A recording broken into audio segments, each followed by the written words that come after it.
দেশে থাকবে না জুলুম, যে দেশে থাকবে না অত্যাচার, যে দেশে থাকবে না চাঁদাবাজ, যে দেশে থাকবে না জুলুমবাজ।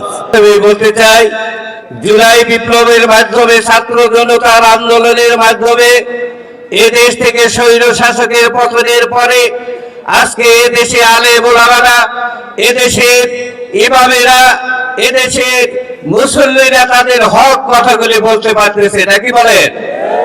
আল্লাহ পাক সেই সুযোগ করে দিয়েছে আমাদেরকে এবং আমরা সেই হক কথাগুলি বলতে পারতেছি।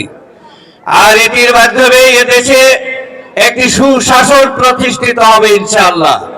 যে দেশে থাকবে না জুলুম, যে দেশে থাকবে না অত্যাচার, যে দেশে থাকবে না চাঁদাবাজ, যে দেশে থাকবে না জুলুমবাজ। তাই আমি আপনাদের কাছে আহ্বান জানাই, আগামী দিনের নির্বাচনে আমরা হয়তো বিভিন্ন প্রতীক নিয়ে আপনাদের সামনে আসব। আপনাদেরকে চিন্তা করতে হবে এদেশে হক প্রতিষ্ঠার জন্য কোন দলটি উৎকৃষ্ট এবং সেটিকেই প্রতিষ্ঠিত করতে হবে। কোরআনের শাসন প্রতিষ্ঠার জন্য একমাত্র বিধান আল্লাহর বিধান। কোরআন ব্যতীত কোনোদিনও কোনো দেশে শান্তি আসতে পারে না। আর সেই শান্তির জন্য আমরা কোরআনের শাসন প্রতিষ্ঠা করতে চাই। তাই আগামী দিনে আপনাদেরকে আহ্বান করছি, আসুন সবাই মিলে এদেশ থেকে একটি ইসলামী রাষ্ট্র হিসাবে, কোরআনের শাসন প্রতিষ্ঠার বাহক হিসাবে আগামী দিনে যারা এই জাতীয় সংসদে কোরআনকে প্রতিষ্ঠিত করতে পারবে তাদেরকে নির্বাচিত করে এদেশে সুখ ও শান্তি প্রতিষ্ঠার লক্ষ্যে আপনাদেরকে কাজ করতে হবে। তাই আপনাদের কাছে আমি আহ্বান রাখবো, আগামী দিনে আমরা আর ভুল করতে চাই না। আলেম ওলামাদের উপরে জুলুম অত্যাচার করার আর কোনো সুযোগ আমরা দেব না।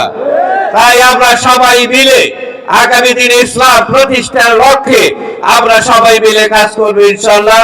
প্রধান বক্তাকে বসিয়ে রেখে আমি লম্বা কথা বলতে চাই না।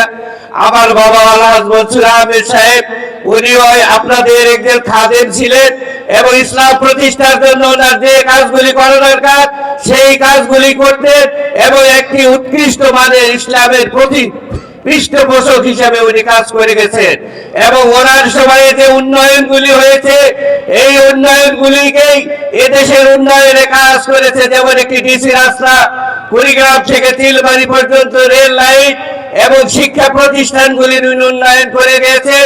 ওনারই সন্তান হিসাবে আমি আপনাদের সামনে ওয়াদা করতে চাই, যদি আল্লাহ পাক আমাকে ক্ষমতা দেন তাহলে ওনারই সন্তান হিসাবে আমানত রক্ষা করে সব কাজগুলি সুপ্রতিষ্ঠিত করার জন্য চেষ্টা করবো ইনশাআল্লাহ। এই আহ্বান রেখে আপনাদের সকলের দোয়াতে সকলের প্রতি আমি আবারও এই দিনে ইসলামের প্রতিষ্ঠার দাওয়াত রেখে আমি আমার সংক্ষিপ্ত কথা শেষ করছি। আসসালামু আলাইকুম ওয়া রাহমাতুল্লাহি ওয়া বারাকাতুহু।